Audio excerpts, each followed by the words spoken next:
Oke, bismillahirrahmanirrahim. Assalamualaikum warahmatullahi wabarakatuh. Selamat pagi, hari yang cerah.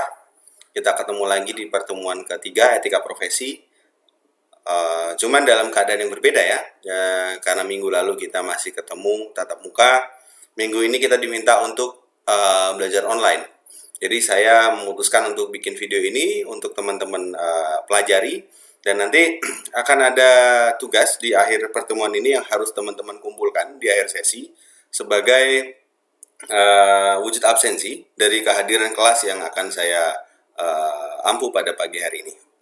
Oke, setelah minggu lalu kita mempelajari tentang komunikasi di pertemuan yang kedua, kita sekarang masuk ke pertemuan ketiga yang akan belajar tentang komunikasi interpersonal. Itu yang nanti mempelajari terkait dengan bagaimana bentuk komunikasi yang dilakukan oleh satu atau dua orang tapi lebih fleksibel atau tidak formal ya.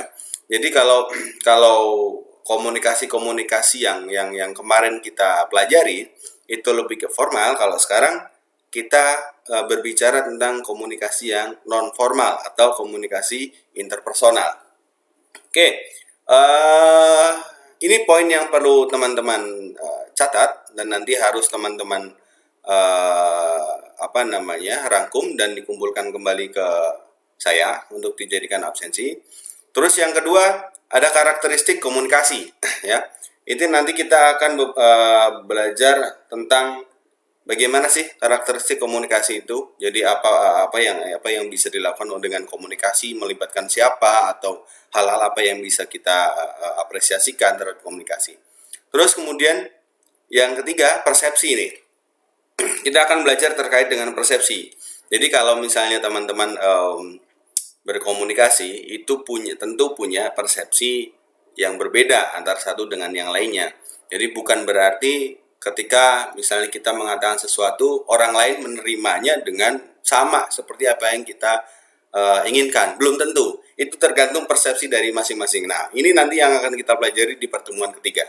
Oke, langsung saja pertemuan ketiga ini kita awali dengan apa itu komunikasi interpersonal.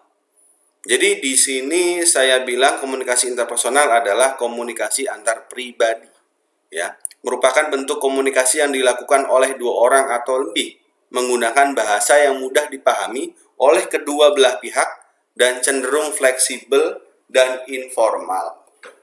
Oke, contohnya Bang, contohnya ya kalau misalnya teman-teman bimbingan datang ke dosen terus ada beberapa masalah yang harus diselesaikan, itu menggunakan komunikasi interpersonal. Kenapa? Ya karena kan masa iya kita ketemu orang face to face atau mungkin beberapa kelompok kecil yang tanpa harus menghadirkan komunikasi yang baku atau formal, kita pakai itu komunikasi formal ya.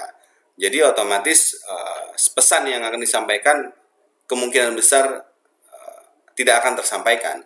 Maka komunikasi interpersonal ini sangat penting untuk dipelajari ketika kita berkomunikasi antara satu dengan yang lainnya dalam skala pribadi, bukan dalam skala formal, rapat ataupun perkuliahan. Beda ya. Oke, sekali lagi, komunikasi interpersonal adalah komunikasi antar pribadi yang bentuk komunikasinya dilakukan oleh dua orang atau lebih menggunakan bahasa yang mudah dipahami. Sekali lagi, mudah dipahami oleh kedua belah pihak dan cenderung fleksibel serta informal. Kalau tadi ada contoh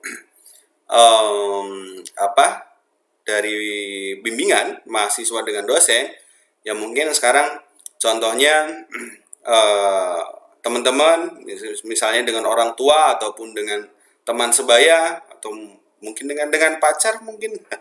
Oke,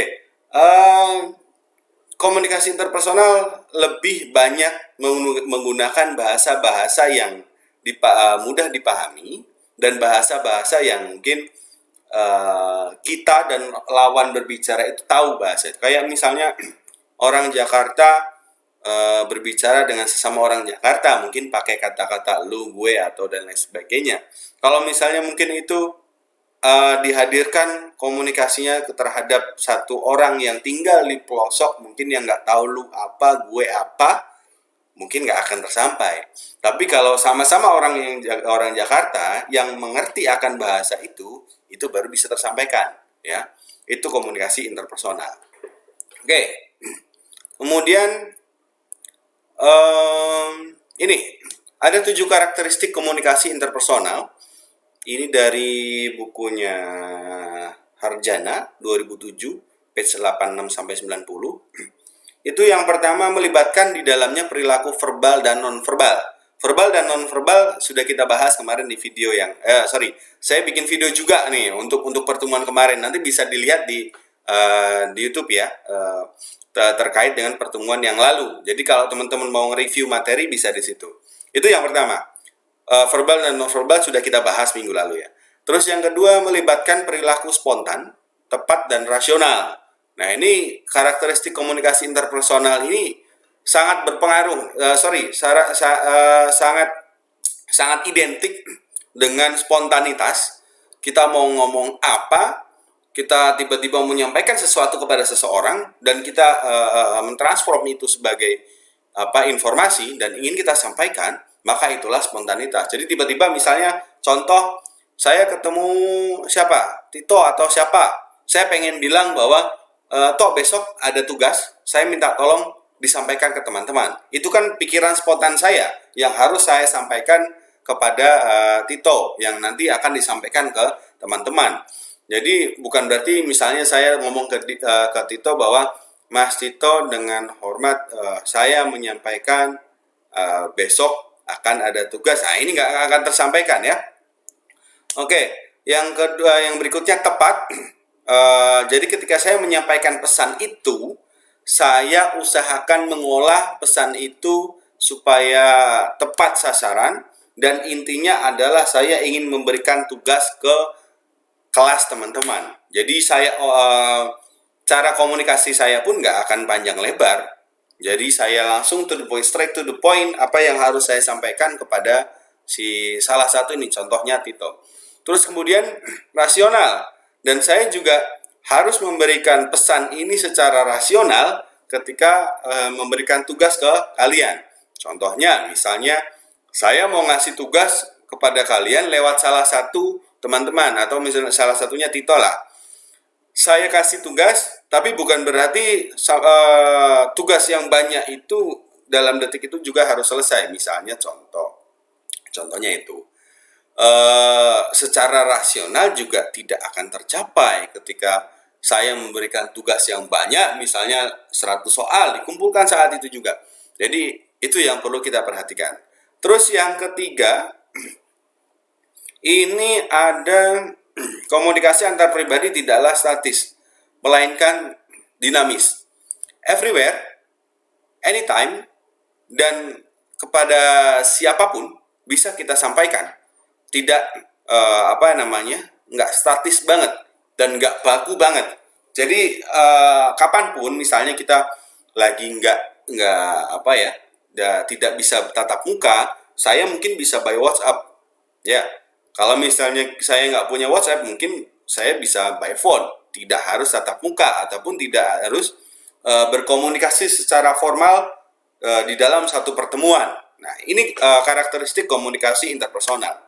Terus yang keempat, yang ini melibatkan umpan balik pribadi, hubungan interaksi dan koherensi atau pernyataan yang satu harus berkaitan dengan yang lain sebelumnya. Nah, gini, maksudnya adalah ada histori antara dua orang ini yang saling berkomunikasi.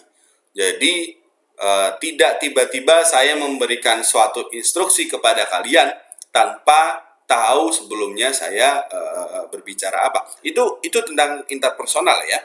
Jadi ada history record dari saya ataupun dari kalian ketika kita membangun satu komunikasi interpersonal. Oke. Dan umpan balik.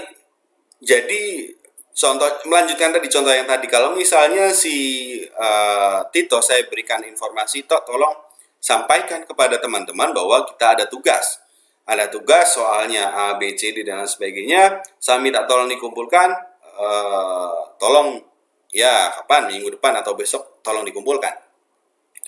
Kemudian dari Tito memberikan umpan balik nih ke saya nih.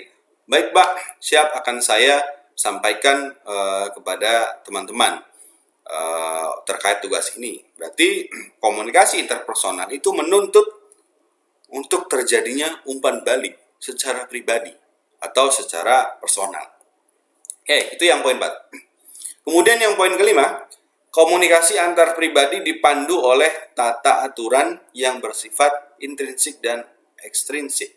Oke, ini sebenarnya ketika kita berbicara tentang komunikasi pribadi, bukan berarti sama sekali bebas.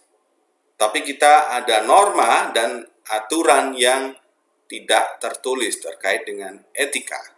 Jadi, sebisa mungkin ketika kita membuka komunikasi dengan orang lain secara interpersonal, secara pribadi, gunakanlah waktu yang baik, cara yang baik, kemudian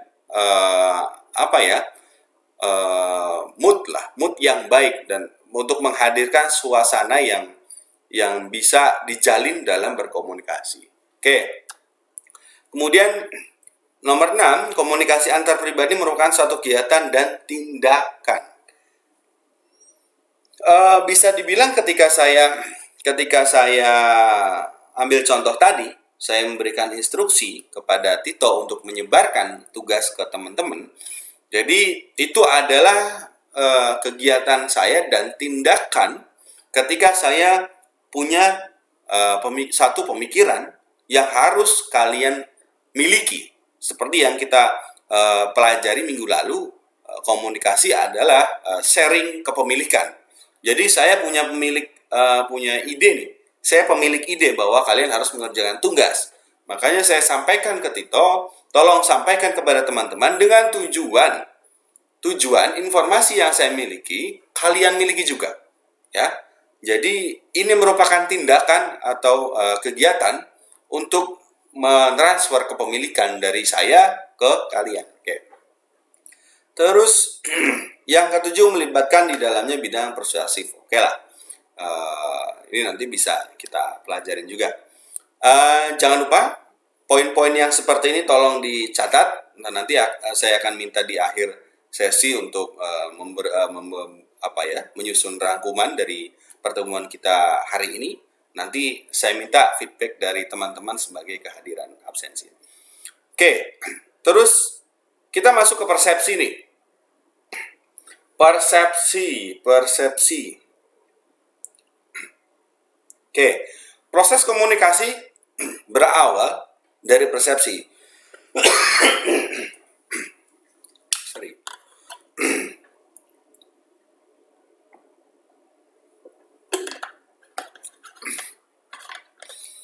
Oke, proses komunikasi berawal dari persepsi. Seperti yang saya katakan barusan. Jadi, ketika kita memulai satu komunikasi, itu pasti berawal dari persepsi. Pasti, semua orang punya persepsi tentang satu hal. Kalau saya misal, contoh saya ingin berbicara tentang rapat. Saya berbicara, tolong siapkan ruang rapat hari ini, agendanya A, B, C, D, siapkan notulennya dan lain sebagainya. Persepsi saya adalah saya memohon, saya pengen minta kepada teman-teman untuk rapat. Tapi belum tentu orang lain itu menerimanya dengan hal yang sama, karena mereka punya persepsi masing-masing. Ada mungkin yang menerima persepsinya adalah, waduh ini perintah nih, atasan perintah. Tapi sebenarnya saya tidak memerintah, saya ingin mengajak. Tapi ada juga loh yang punya persepsi bahwa saya itu memerintah untuk adakan rapat. Terus ada juga mungkin yang punya persepsi bahwa, aduh, tugas saya belum selesai nih, tugas gua belum kelar nih, ada rapat. Ya, aduh, takut dah gua untuk rapat. Jadi persepsi dia itu tergantung dari kondisi pada saat itu. Nah, ini proses komunikasi bisa saya bilang bahwa berawal dari persepsi, kemudian persepsi sangat dipengaruhi oleh kebutuhan. kesiapan mental, suasana emosional, dan latar belakang budaya yang keseluruhannya menentukan interpretasi orang. Ya tadi seperti saya sampaikan bahwa ketika saya menginstruksikan untuk rapat, persepsi ini pasti akan dipengaruhi oleh kebutuhan, kesiapan mental, suasana emosional. Sekarang suasana emosional tentunya timbul berdasarkan task atau pekerjaan yang mungkin belum dia kerjakan dan saya mengundang untuk rapat, pada akhirnya suasana emosionalnya jadi kurang kondusif karena pekerjaan belum terlaksana dengan baik. Nah, kalau di sini contohnya adalah contoh nih, orang berambut gondrong dianggap berandal, padahal belum tentu ya. Jadi contoh di bawah ini ya sudah umum untuk ditemui. Jadi ketika kita melihat salah satu orang mungkin, oh ini berandal, ciri-cirinya apa? Gondrong. Tapi belum tentu. Bisa jadi memang dia karakter orang yang ya cuek, masa bodoh. Pekerjaan dia bagus dan dia rajin. Tapi karena memang dia cuek dengan penampilannya, makanya dia memutuskan untuk berambut gondrong. Itulah persepsi. Kita mempersepsikan dia ini sebagai orang yang beranda.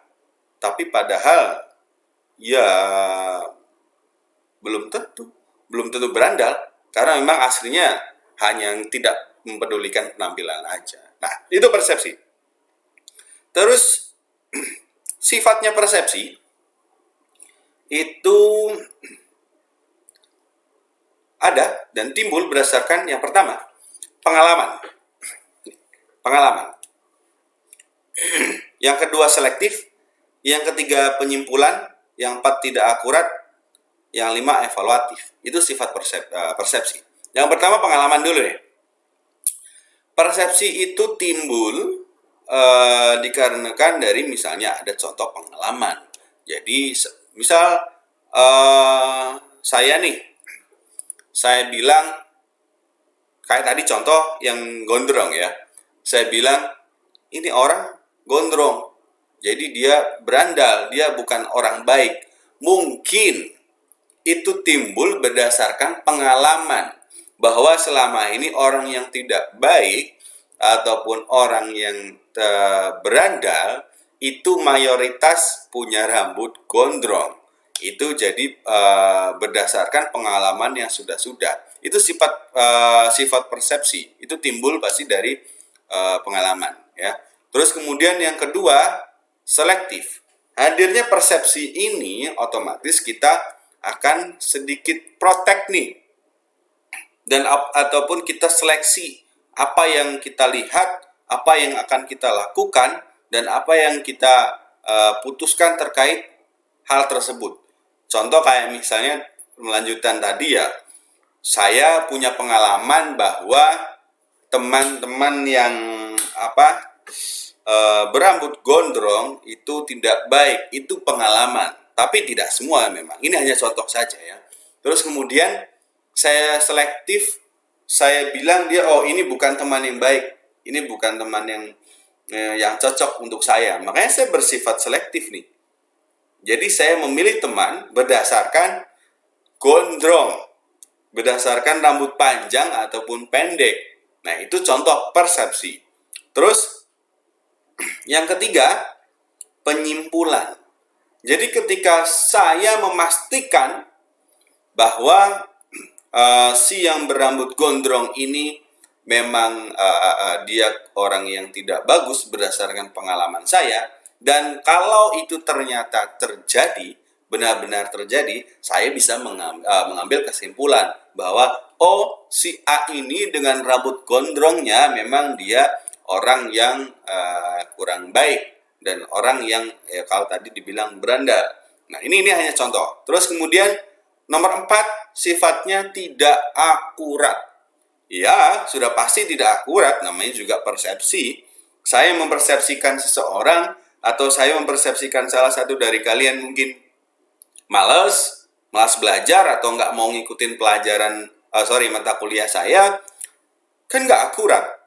bukan berarti begitu. Mungkin teman-teman ada yang sakit kah, atau ada yang nggak ada koneksi internet kah. Saya kan, ini hanya persepsi saya ketika saya bilang nih si A nggak mau ikut perkuliahan, tapi pada realnya, aslinya adalah kalian ada kendala. Jadi sifat persepsi ini tidak akurat. Nah, oke, terus kemudian evaluatif. Jadi ketika kita sudah punya persepsi terhadap sesuatu, harusnya menjadi bahan evaluasi. Jadi hasil dari persepsi itu, entah itu baik ataupun buruk, tepat ataupun tidak tepat, itu bisa jadi bahan evaluasi dari kita. Oke, ini 5 sifat persepsi. Ini teman-teman note ya, teman-teman catat ya. Nanti jadi salah satu yang harus teman-teman rangkum di akhir pertemuan. Oke. Elemen persepsi, kita punya sensasi, penginderaan. Terus yang kedua harapan, yang ketiga itu bentuk dan latar belakang, yang keempat perbandingan, konteks ya, konteks. Yang kelima konteks. Yang pertama, sensasi atau penginderaan itu, jadi ketika kita menghasilkan satu persepsi terhadap suatu keadaan, pasti itu wujud respons dari sensasi atau penginderaan yang kita dapatkan dari lingkungan sekitar. Terus yang kedua harapan. Ketika kita memiliki satu interpretasi terhadap suatu lingkungan dan menghasilkan satu persepsi, maka kita berharap andai kata memang persepsi itu nyata dan keadaannya adalah buruk, ya harapan kita ya adalah ya semoga ini berubah menjadi lebih baik. Contoh seperti keadaan sekarang nih, kita berpersepsi bahwa virus corona dan lain sebagainya bla bla bla bla menyerang kita dan memberikan efek yang sangat tidak baik bagi kehidupan manusia.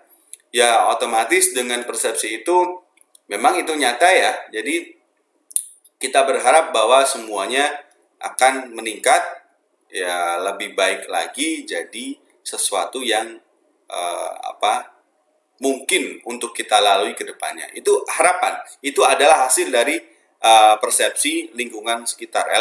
Salah satu elemen persepsi juga. Terus yang ketiga bentuk dan latar belakang. Jadi ketika elemen persepsi ini kita bandingkan dengan latar belakang timbulnya persepsi ini, maka kita akan dapat menyimpulkan persepsi yang kita punya ini betul atau salah, atau positif atau negatif. Maksudnya, ketika kita mendapatkan feedback dari suatu lingkungan, kita harus bisa menelaah nih latar belakangnya apa sehingga terjadi kejadian tertentu yang menimbulkan persepsi ke diri kita. Itu harus ditarik garis lurus. Supaya apa? Supaya timbul satu kesatuan, satu kejadian yang runtut dan bisa dipertanggungjawabkan. Perbandingan yang keempat. Oke, kita harus bisa membandingkan juga antara persepsi kita dengan persepsi orang lain. Ini contoh. Bukan berarti persepsi yang kita dapatkan, misalnya di salah satu keadaan, dipaksakan juga kepada orang lain untuk memiliki persepsi yang sama. Nah, kita di sini selaku komunikator harus bisa membandingkan persepsi kita dengan persepsi orang lain. Apakah itu samakah dengan kejadian yang ada ataupun berbeda? Itu harus kita selaraskan untuk mencapai suatu tujuan tertentu. Kita harus bandingkan antara persepsi kita dengan persepsi orang lain. Terus yang kelima, konteks ya. Tulisannya kayaknya agak salah itu. Konteks. Konteks itu berkaitan dengan kejadian apa? Value-nya apa? Value terkait dengan hal yang menimbulkan persepsi terhadap diri kita. Kita menyimpulkan sesuatu terhadap contoh corona ada di mana-mana. Terus kemudian kita berpikir bahwa aduh bahaya nih, saya nggak mau nih keluar rumah sama sekali, nggak mau keluar kamar. Ya terserah, itu persepsi diri kita. Yang jelas memang ketika kita harus menyikapi konteks corona itu, maka kita punya beberapa step yang harus kita lakukan untuk mencegahnya. Dan kita pahami dulu konteksnya apa yang harus kita lakukan untuk mengantisipasi dan untuk menyikapi itu, kemudian barulah kita mempunyai langkah-langkah yang konkret. Maka dari itu, saya tekankan teman-teman, kalau mendapatkan sesuatu, informasi dari lingkungan, pahami dulu konteksnya, baru silahkan ambil tindakan untuk apapun itu, untuk pencegahan kah, atau untuk menyelesaikan masalah. Jadi tolong diperhatikan dulu konteksnya. Ini beberapa elemen persepsi. Oke, nih yang menarik nih, ada sorry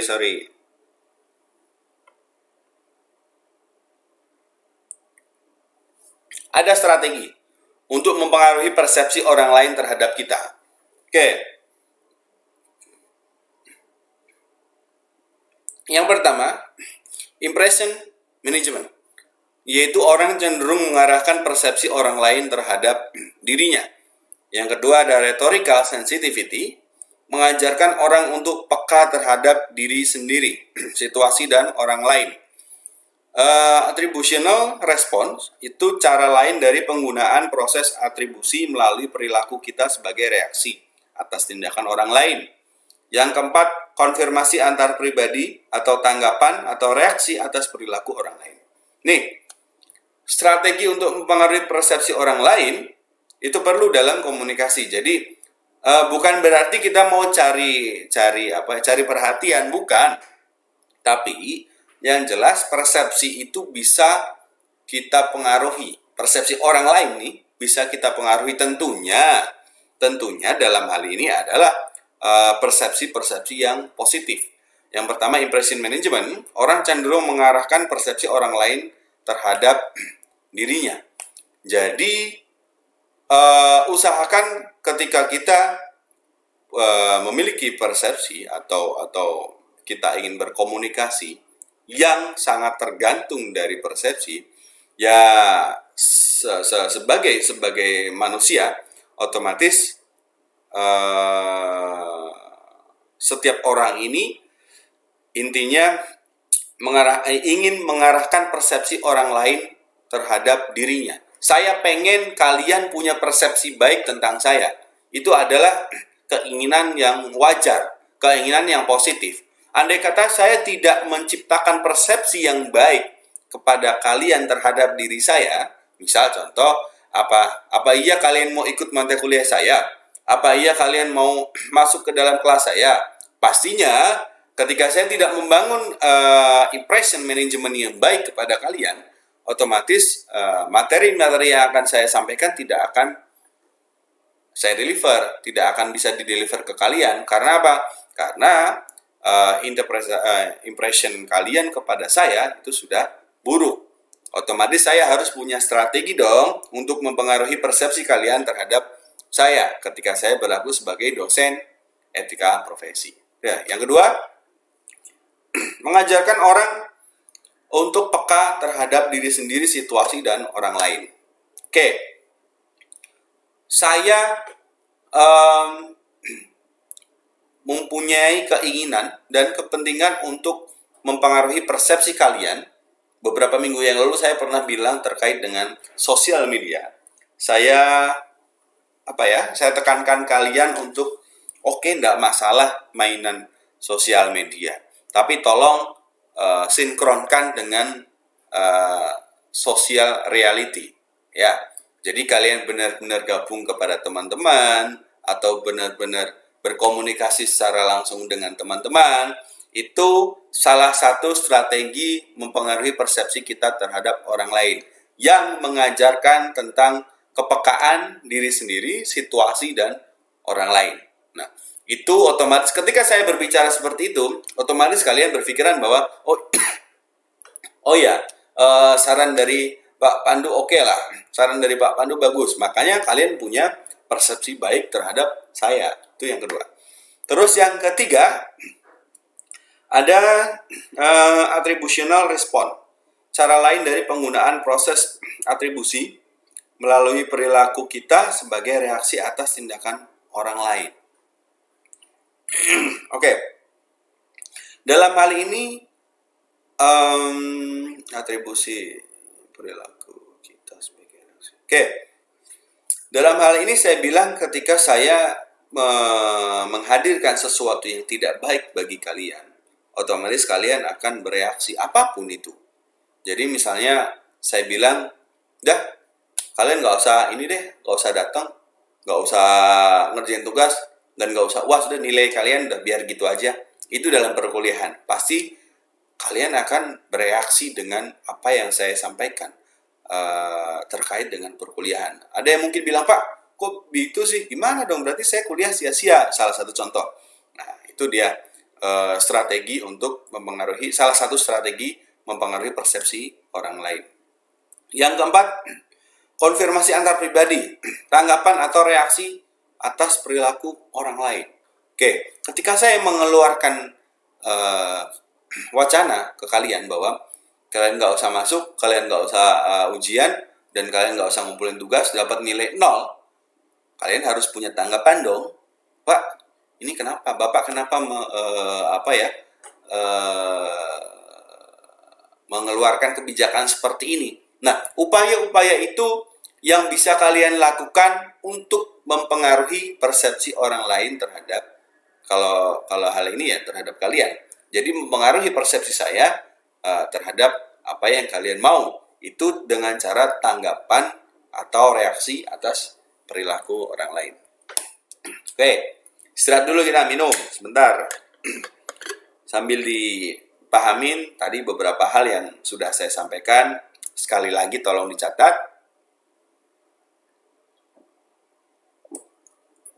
Jangan lupa minum karena kondisi cuaca lagi banyak gak bagus.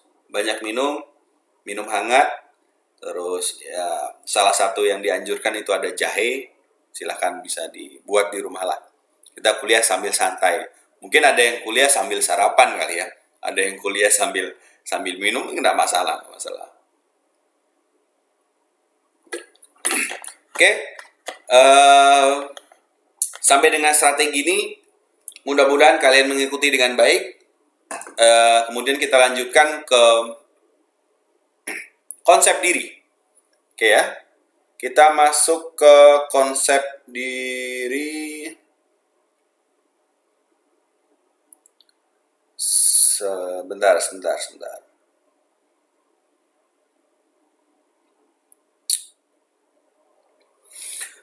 Oke, di sini saya paparkan bahwa konsep diri merupakan hal-hal yang dapat diterapkan dalam sebuah organisasi dengan konsep diri yang positif, yaitu yang pertama, percaya diri, yang kedua, memiliki kemampuan menyenangkan orang, yang ketiga, mendorong orang lain untuk berinovasi dan mengakui kesalahan.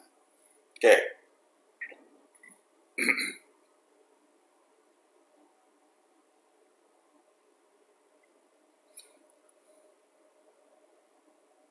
Yang pertama, percaya diri.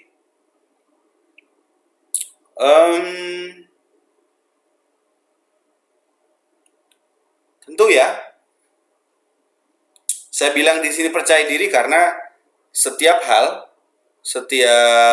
setiap kejadian itu membutuhkan personality yang baik. Jadi kalau personalitas kita tidak muncul dan nggak baik dan nggak punya percaya diri, maka kita mungkin tidak banyak diterima di kalangan organisasi. Di sini saya bilang saya bilang konsep diri salah satunya percaya diri adalah salah satu contoh ini ada pengertian bahwa konsep diri merupakan bentukan atau pola-pola komunikasi yang kita hadirkan terhadap lingkungan, tentunya yang mampu dimengerti oleh lingkungan dan mampu diterima oleh lingkungan. Ya, sekali lagi, konsep diri adalah komunikasi kita terhadap lingkungan dan yang mampu diterima oleh lingkungan. Ya, yang pertama percaya diri. Seseorang ketika terjun ke dalam sebuah organisasi atau misalnya kalian nih terjun dalam organisasi apapun lah, kemahasiswaan atau apa, ketika kalian tidak punya rasa percaya diri, kalian tidak akan dikenal orang sebagai seorang mahasiswa contohnya. Kalian tidak akan dikenal sebagai anggota suatu organisasi. Karena apa? Karena kalian tidak punya sifat percaya diri. Jadi percaya diri itu perlu, tapi yang jelas konsep diri yang positif. Jangan percaya diri dikit-dikit dikit-dikit show up, bukan begitu juga. Tapi ketika kalian diperlukan untuk show up, kalian tunjukkan bahwa kalian mampu dan diterima di dalam sebuah organisasi tertentu. Itu yang pertama. Terus yang kedua, konsep diri ini memiliki kemampuan menyenangkan orang. Otomatis, ketika kita terjun ke dalam suatu organisasi dan kita tidak punya sifat untuk bisa menyenangkan orang, itu bukan berarti kita harus menyenangkan, harus ngelawak, harus dan lain sebagainya. Nggak perlu ya, nggak perlu. Menyenangkan orang itu dalam artian ketika kita berada di suatu tempat, orang menerima kita dengan baik dan orang happy, orang bergembira dan senang akan kehadiran kita. Dengan cara apa? Apapun itu. Jangan bertingkah konyol misalnya. Memberikan kesempatan orang lain untuk berbicara. Contoh, kita banyak mendengar. Ya, itu salah satu contohnya. Oke, terus yang ketiga, ada mendorong orang lain untuk berinovasi dan mengakui kesalahan. Jadi, konsep diri ini ketika kita bawa ke sebuah organisasi, dan kita mempunyai ability atau kemampuan untuk mendorong orang lain untuk melakukan inovasi dan mengakui kesalahan, itu merupakan salah satu konsep diri yang positif. Jadi, pengaruhilah orang lain di dalam satu organisasi itu, ayo kita berinovasi apa nih? Nah, itu kalian sendiri yang tahu berdasarkan kondisi di lapangan, kondisi di satu organisasi itu tertentu. Kalian bisa dengan timing yang pas dan juga ketika melakukan satu hal itu menimbulkan rasa keinginan untuk menjadi lebih baik dan lebih baik. Itu akan mengantarkan organisasi ke jenjang yang lebih baik dari sebelumnya. Terus kemudian mengakui kesalahan. Tentunya konsep diri yang kita hadirkan ke dalam sebuah organisasi adalah kita mampu mengevaluasi kinerja organisasi dengan cara ketika kita punya kesalahan dan lain sebagainya, kita tunjukkan bahwa kita bisa loh, ya, kita mampu loh mengakui kesalahan dan kita mampu untuk memperbaikinya. Oke. Itu yang ketiga. Terus di sini ada catatan menurut Kasart dan Gamper. Kesan diri dibentuk terutama melalui komunikasi interpersonal dan seringkali diketahui melalui interaksi dengan orang lain. Sebagai contoh, anak-anak mulai meniru tingkah laku orang dewasa tanpa banyak bertanya. Nah, ini konsep diri ini sebenarnya kalau dalam Islam dibilang uswatun hasanah, contoh ya. Jadi konsep diri yang bisa kita tampakkan kepada orang lain dan orang lain ini bisa mengambil atau meniru apa yang kita lakukan, tentunya dengan konsep-konsep diri yang positif. Oke, itu konsep diri. Minum dulu, capek saya. Oke, saya ingatkan lagi, jangan lupa tolong dicatat poin-poin yang perlu. Nanti saya minta teman-teman untuk bikin rangkuman terkait dengan perkuliahan hari ini, dan saya minta dikumpulkan sebagai absensi. Oke, jangan lupa dicatat. Terus berikutnya ada nih, konsep diri menentukan dalam komunikasi antar pribadi. Ya, yang pertama, setiap orang bertingkah laku sedapat mungkin sesuai dengan konsep dirinya. Yang kedua, membuka diri, pengetahuan tentang diri kita akan meningkatkan komunikasi, dan pada saat yang sama berkomunikasi dengan orang lain meningkatkan pengetahuan tentang diri kita. Yang ketiga, percaya diri. Ketakutan untuk melakukan komunikasi dikenal sebagai communication apprehension. Oke. Yang terakhir, konsep diri sangat mempengaruhi perilaku komunikasi terkait dengan kesediaan membuka diri, mempersepsi pesan, dan apa yang kita ingat. Yang pertama, setiap orang bertingkah laku sedapat mungkin sesuai dengan konsep dirinya. Ya, kita diminta untuk tidak menutupi diri dengan sifat yang positif. Kita tunjukkan kepada lingkungan bahwa kita punya konsep diri yang baik, seperti yang sudah disampaikan di slide sebelumnya. Di sini ada contoh, apabila ada mahasiswa menganggap dirinya sebagai orang yang rajin. Nih, salah satu dari kalian menganggap diri kalian itu rajin. Berarti konsep diri kalian adalah mahasiswa rajin dong. Kalian punya konsep diri bahwa kalian sebagai mahasiswa harus rajin. Terus otomatis kalian akan berusaha menghadiri kuliah secara teratur, ya, membuat catatan yang baik, mempelajari materi kuliah dengan sungguh-sungguh sehingga memperoleh nilai akademis yang baik. Jadi representasi dari konsep diri kalian sebagai mahasiswa, kalian tunjukkan dengan beberapa hal itu. Itu salah satu contoh, ya. Jadi jangan sampai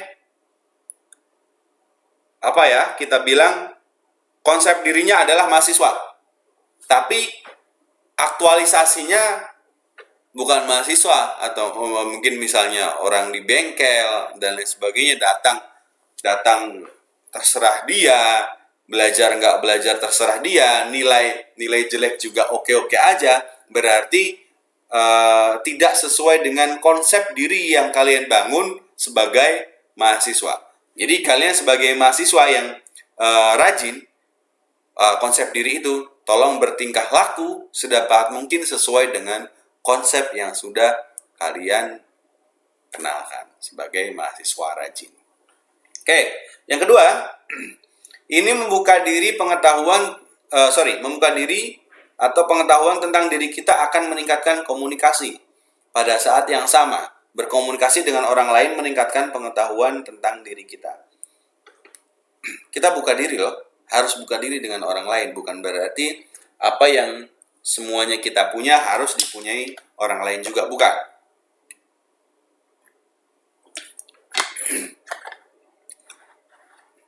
Oke, jadi begini, konsep membuka diri adalah ketika kalian ini sudah memperkenalkan diri dan punya konsep diri terkait dengan keberadaan kalian sebagai mahasiswa, kalian akan melakukan hal-hal yang tadi saya sampaikan tuh, kayak mempelajari materi, terus habis itu hadir tepat waktu, mengerjakan ujian dengan baik. Otomatis ketika kalian sudah memperkenalkan konsep diri kalian sebagai mahasiswa dan melakukan itu, buka diri kalian. Buka diri itu untuk mempermudah pengetahuan itu masuk, ya, upgrade pengetahuan kita meningkat. Dengan adanya konsep membuka diri, tidak semua mahasiswa itu sempurna, ya. Kita sudah jadi mahasiswa, kita sudah nilainya bagus dan lain sebagainya, dan kita punya aktualisasi diri yang bagus, tapi jangan sampai menutup diri, ya. Membuka diri ini memberikan kesempatan bagi lingkungan di luar kita untuk memberikan masukan kepada kita. Contoh, misal, oke, sudah kita setting konsep diri kita adalah mahasiswa dan kita mempelajari banyak hal, terus sungguh-sungguh memperoleh nilai akademis. Kalau nggak buka diri, ilmunya tidak akan bermanfaat. Ya, misalnya kita sharing ke masyarakat terkait dengan keilmuan yang kita punya. Apapun itu, misal contoh kalau di kita sistem informasi, ya kalian sudah banyak belajar terkait dengan sistem informasi, bagaimana pengaplikasian sistem informasi terhadap suatu proses bisnis. Kalian sudah belajar tentang itu bertahun-tahun, nilainya bagus, mungkin sudah expert, tapi kalian tidak mau membuka diri. Terus apa kebermanfaatan ilmu yang kalian dapat untuk masyarakat?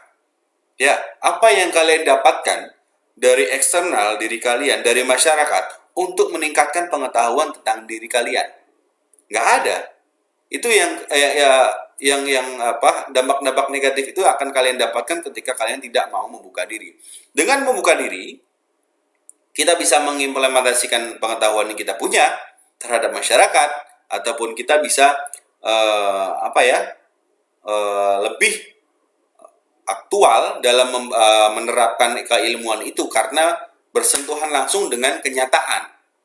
Ketika kita bersentuhan dengan kenyataan di lingkungan sekitar, ketika kita setelah kita mendapatkan ilmu, kita aplikasikan terhadap lingkungan sekitar dan nyata, ternyata akan muncul nih masalah-masalah baru apapun itu, terkait dengan mungkin aplikasi yang sudah kita setting kurang responsibility kah, atau kurang menarik kah. Dari situ akan muncul nih, dari lingkungan eksternal akan muncul, oh Pak atau Mas, ini aplikasinya kurang bagus, kurang menarik bagi kita. Otomatis itu kan menjadi peningkatan pengetahuan kita. Oh ya, bagaimana kita membuat satu sistem informasi yang menarik bagi orang lain dan bisa dimanfaatkan. Makanya selain kita punya aktualisasi diri dan konsep diri yang positif, kita harus membuka diri terhadap lingkungan sekitar. Oke. Yang berikutnya ada percaya diri. Di sini saya bilang ketakutan untuk melakukan komunikasi dikenal sebagai communication apprehension. Biasanya orang yang aprehensif dalam komunikasi disebabkan oleh kurangnya rasa percaya diri. Untuk menumbuhkan percaya diri, menumbuhkan konsep diri yang sehat menjadi perlu. Ya. Jadi dalam hal ini percaya diri sangatlah penting, sangat penting. Kenapa? Karena untuk mengaktualisasikan diri kalian butuh yang namanya percaya diri, untuk mengkomunikasikan konsep diri kalian dan untuk membuka diri kalian terhadap lingkungan masyarakat butuh yang namanya percaya diri. Jadi ada mungkin orang yang aprehensif, dia nggak bisa komunikasi dengan lingkungan sekitar. Dia pinter, dia bisa bikin produk, dia punya barang yang bagus, tapi dia tidak punya rasa percaya diri untuk mengkomunikasikan atau mempromosikan produk itu terhadap orang lain. Maka orang lain tidak akan pernah tahu terhadap produk itu. Sudah pasti. Otomatis rasa percaya diri ini kita perlukan ya untuk memberikan sesuatu kepada masyarakat dan menarik satu inputan dari masyarakat kepada kita akan produk yang kita punya. Makanya teman-teman tolong ditingkatkan nih percaya dirinya, tapi jangan kepedean, ya. Udah percaya diri sama kepedean beda lagi, pede banget loh, ya. Jangan begitu. Jadi improve terus kemampuan diri teman-teman. Terkait dengan percaya diri, latih terus bertemu dengan masyarakat, tentunya dengan hal-hal yang positif, ya. Kegiatan masyarakat yang bisa dimanfaatkan oleh masyarakat luas dan yang bisa bermanfaat bagi lingkungan sekitar. Oke. Terus yang terakhir, konsep diri sangat mempengaruhi perilaku komunikasi terkait dengan kesediaan membuka diri. Ya, mempersepsi pesan dan apa yang kita ingat. Konsep diri ini oke, ini bisa dibilang selektivitas ya. Jadi ketika kita sudah punya konsep diri, kita sejauh mana keputusan yang akan kita ambil untuk membuka diri. Misalnya contoh teman-teman konsep dirinya adalah sebagai mahasiswa. Berarti otomatis tidak akan berbicara banyak mungkin terkait dengan hal-hal yang sifatnya contoh menyanyi, karena memang bukan konsep diri teman-teman sebagai penyanyi ataupun artis, bukan. Jadi teman-teman tidak akan banyak berbicara tentang itu. Tapi ketika teman-teman sudah mengonsep dirinya sebagai mahasiswa, maka teman-teman akan melakukan seleksi lingkungan-lingkungan mana nih yang cocok dengan konsep diri saya. Oh, ternyata teman-teman harus mencari relasi yang sama sebagai mahasiswa, entah itu di kampus lain kah atau di luar di lingkungan masyarakat kah. Jadi berbicara yang konteksnya terkait dengan konsep diri teman-teman sebagai mahasiswa. Jadi konsep diri ini yang teman-teman punya, bahwa teman-teman sudah sudah mendeskripsikan diri sebagai mahasiswa. Sejauh mana sih kesediaan teman-teman membuka diri ini? Ya, kesediaan teman membuka diri. Contoh misalnya seorang mahasiswa.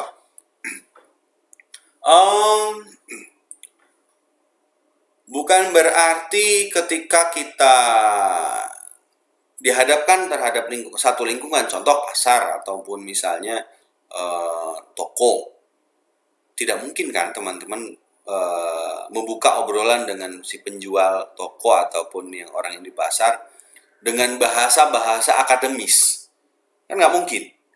Makanya teman-teman harus bisa dituntut untuk selektif ya. Ketika kita melihat bahwa lingkungan yang kita hadapi itu adalah tidak sesuai dengan konsep diri yang kita yang kita punya sebagai mahasiswa, maka teman-teman di sini akan berpengaruh terhadap kesediaan membuka diri.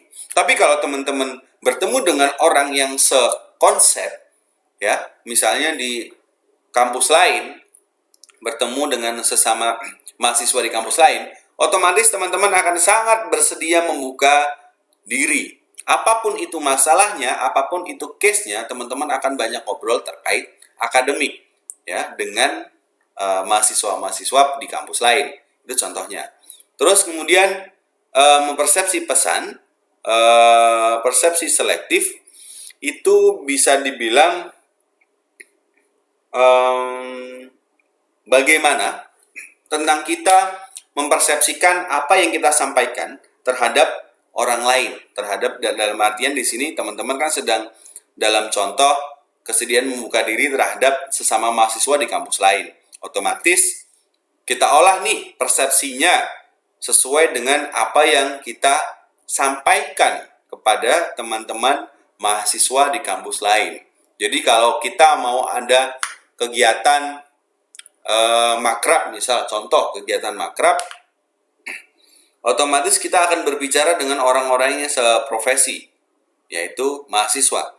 Kita butuh masa dari kampus lain untuk ada satu makrab, otomatis kita harus memiliki pesan yang bisa kita sampaikan kepada mereka dan satu persepsi untuk menghasilkan kegiatan makrab, untuk melaksanakan kegiatan makrab yang kita inginkan. Tapi kalau persepsi ini tidak sama, menurut kita makrab penting, tapi menurut mereka nggak penting, maka kegiatan makrab itu tidak akan terlaksana. Maka dari itu, sebelum kita membuka diri untuk komunikasi ke lingkungan eksternal, maka kita samakan dulu nih persepsinya antara kita dan mereka. Itu punya persepsi yang sama nggak tentang makrab? Ya, itu contoh ya. Punya persepsi yang sama nggak tentang makrab? Bisa jadi mereka makrab, aduh nggak penting deh, cuman gini-gini aja. Bagi kita penting. Nah, makanya kalau ada seperti itu berarti kita harus cari nih orang-orang atau mahasiswa-mahasiswa yang menurut mereka itu makrab penting, yang persepsinya sama dengan kita. Barulah nanti tercapai suatu kegiatan yang kita inginkan. Oke. Dan apa yang kita ingat? Konsep diri sangat oke. Yang terakhir ini sebentar. Konsep diri ini mempengaruhi pesan apa yang kita ingat. Oke. Ketika kita mengingat hal-hal yang mungkin terngiang di dalam pikiran kita. Contoh tadi misalnya dari kampus lain, mereka beranggapan bahwa makrab itu tidak penting karena mereka punya memori satu histori tertentu terhadap kegiatan makrab, atau misalnya contoh hal-hal negatif lah terkait dengan mahasiswa lah, komplain dari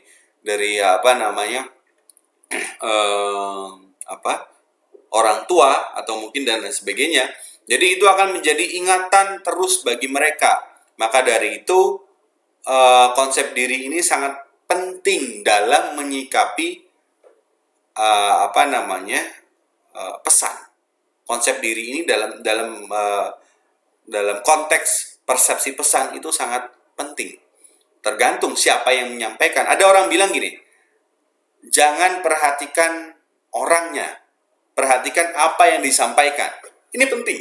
Jadi itu juga implementasi dari konsep diri dan pesan yang akan kita sampaikan. Nah, sekarang kalau misalnya kita sedang meyakinkan kampus lain, tadi balik lagi ke contoh ya, kita sedang meyakinkan kampus lain untuk gabung makrab dengan kita, dengan konsep yang sudah kita tentukan dan aman.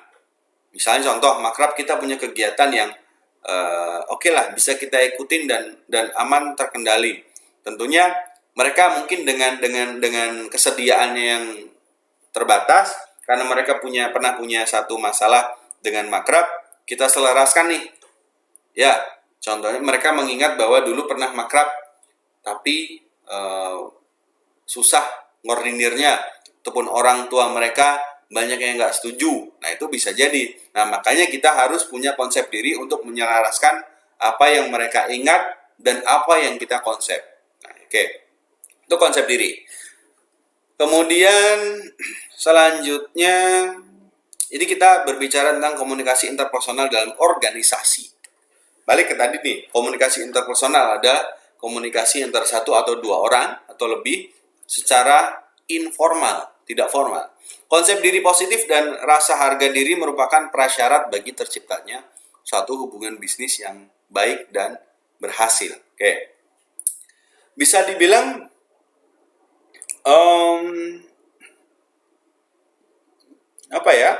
komunikasi interpersonal dalam organisasi ini sangat penting. Karena untuk selain kita harus berkomunikasi dengan formal di dalam satu organisasi, ternyata kita harus bangun loh. Ternyata kita harus bangun kedekatan dengan orang lain loh. Ternyata kita harus bangun suatu emosional yang baik dengan orang lain loh. Supaya segala sesuatu yang terkait dengan organisasi ini tercapai. Contoh misal, saya minum dulu. Minum lagi kita, ayo.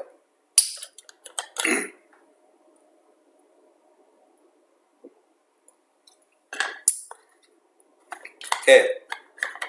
Contoh di kelas aja deh.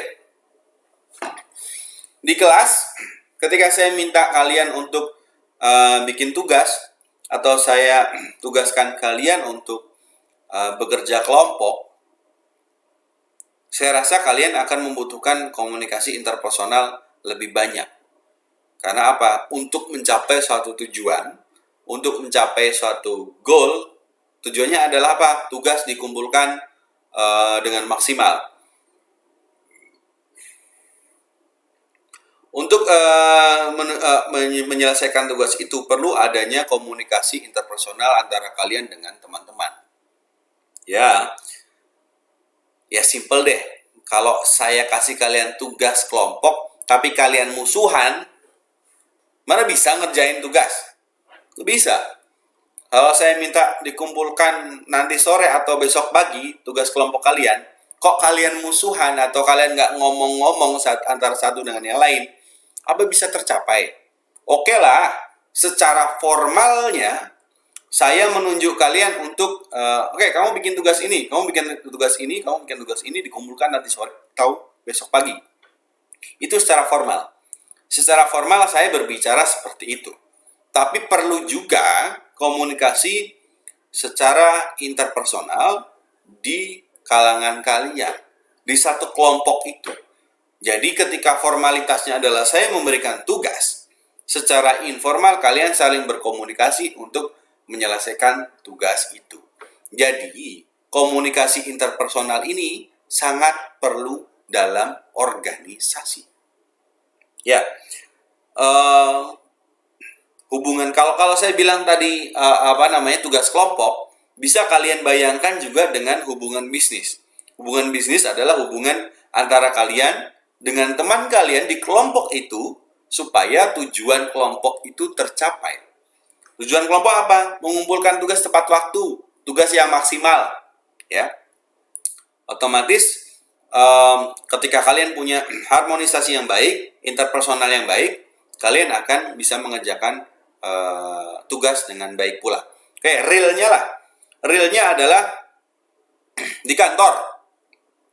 Di kantor misalnya ada satu contohnya ini saya bisa bilang ekspedisi. Nih ya, kantor yang bergerak di bidang ekspedisi ini contoh aja ya. Mereka ekspedisi itu pengiriman barang pakai kontainer entah ke dalam negeri atau ke luar negeri ya. Teman-teman dari ekspedisi ini kan organisasi ya, organisasi bisnis, hubungan bisnis antara satu dengan yang lain. Sekarang ini orang-orang ekspedisi pasti berhubungan dengan organisasi bea cukai, ya, organisasi yang dibentuk negara untuk mengatur lalu lintas keluar masuknya produk-produk ekspor ataupun impor, itu yang nanti akan dibakukan terhadap suatu pajak atau lain sebagainya. Itu banyak aturan. Oke, ketika si organisasi ekspedisi ini tidak mampu menjalin hubungan interpersonal terhadap organisasi bea cukai, maka maksud dari pekerjaan si organisasi ekspedisi ini tidak akan tercapai. Untuk misalnya untuk ngirim barang ke Amerika misal, ataupun import barang dari Amerika ke Indonesia, sebalik itu tidak akan tercapai tanpa adanya komunikasi interpersonal antar organisasi. Ya, meskipun secara formal mungkin dari pihak bea cukai ataupun dari pihak ekspedisi memberikan surat itu secara resmi diberikan kepada organisasi lain. Tapi perlu loh kita by phone bilang, Pak, kita sudah kirim surat nih ke bea cukai untuk bagaimana mekanisme berikutnya, apa yang harus kita lengkapi terkait dengan import atau ekspor barang ke Indonesia. Itu kan komunikasi yang interpersonal, skill yang harus kita kuasai dalam bernegosiasi. Kalau kita nggak punya itu, sekali lagi kalau kita nggak punya itu, maksud dari perusahaan kita, maksud dari organisasi bisnis kita tidak akan tercapai.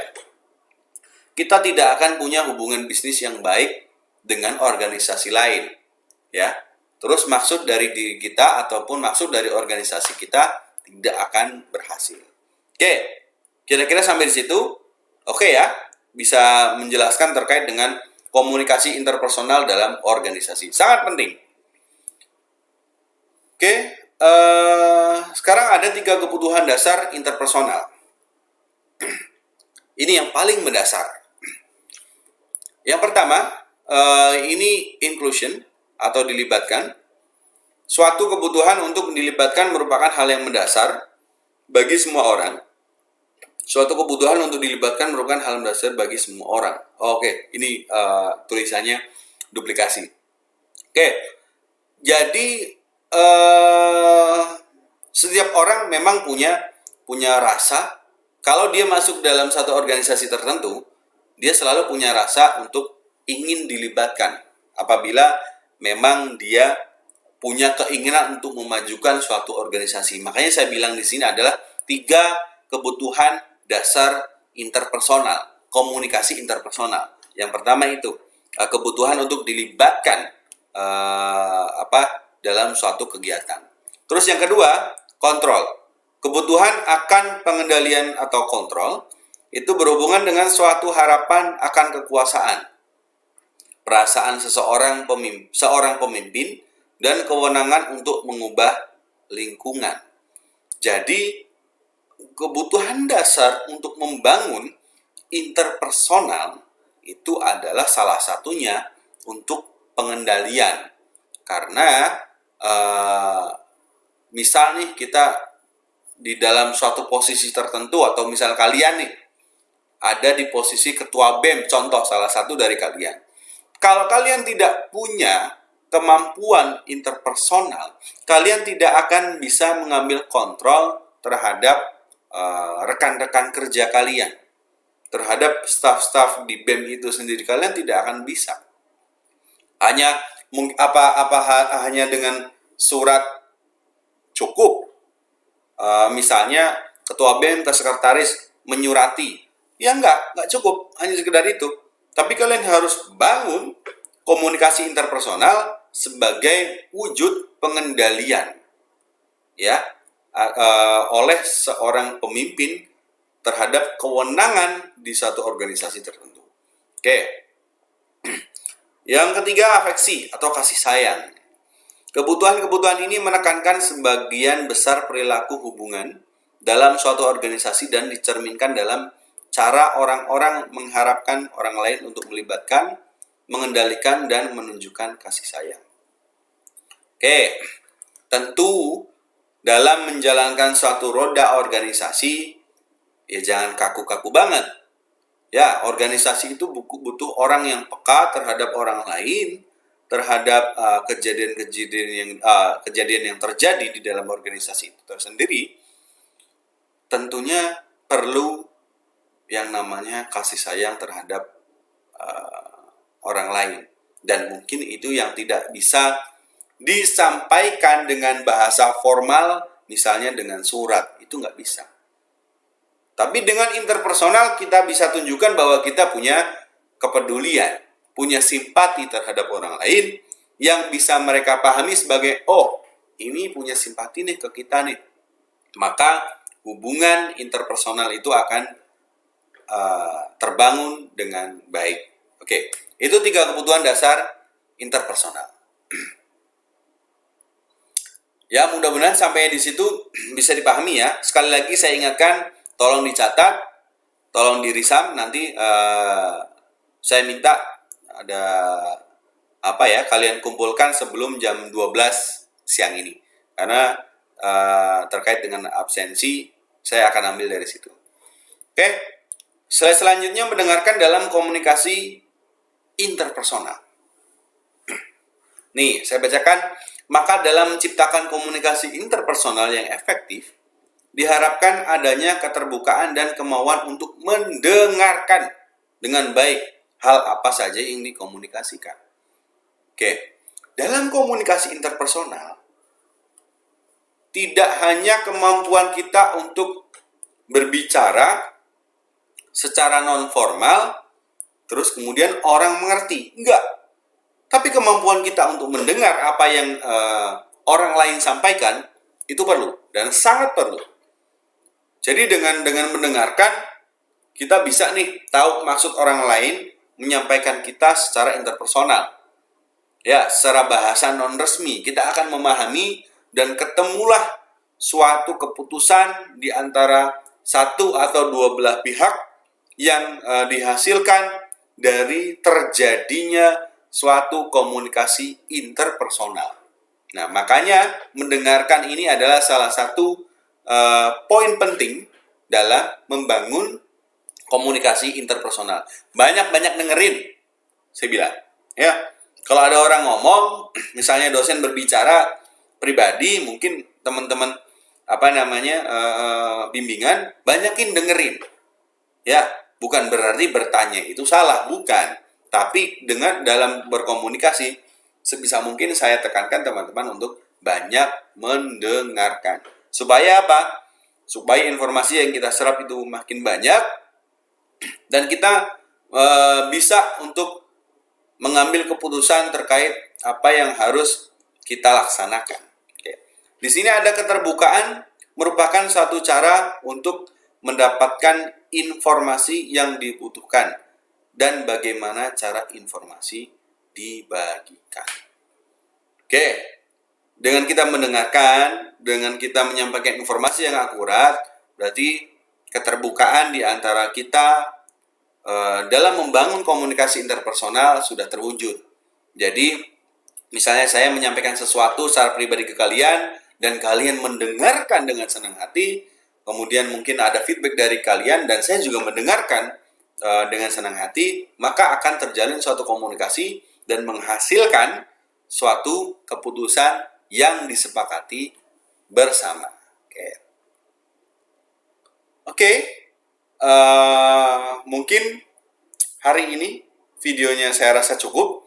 Saya kasih kesempatan nanti kalian untuk merangkum apa yang saya sampaikan di hari ini. Nanti sengaja slide belum saya share ke Siakat, karena nanti akan saya share di atas jam 12 sebagai sebagai pemicu kalian untuk memperhatikan video ini, dan saya minta kalian untuk rangkum tanpa harus melihat slide yang saya susun. Nanti slide akan kalian dapatkan setelah jam 12, setelah pertemuan ya. Saya minta video ini tolong disimak dengan baik, kemudian dirangkum. Saya minta nanti kehadiran akan saya lihat dari kesediaan teman-teman merangkum dan mengirim feedback ke saya. Untuk feedbacknya bisa dikirim ke email nih di bawah.